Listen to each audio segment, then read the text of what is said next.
Vi er her i dag taget til Varming, hvor vi har 2 hæklehekse i gang, som vi lige vil spørge lidt til, hvordan projektet går. Vi stiller om. Her har vi den ene hækleheks, Charlotte Borask, som er i gang her. Hvad laver du nu? Jeg er simpelthen ved at lave uldne underbukser til min mand. Det kan han så godt lide at gå i.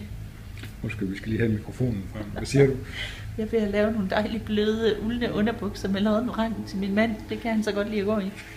Men du må ikke sige det til nogen, vel? For det vil han være pinlig over. Du skal ikke holde op med at hækle, bare fordi jeg filmer. Det er i orden. Men du kunne jo lade være med at distrahere med spørgsmål, så. Og herovre, hvad foregår der her? Nej, der skal også mikrofonen frem. Sig noget. Jeg kommer sådan til at grine lidt, Charlotte. Ja. Nej, Carsten, hold op.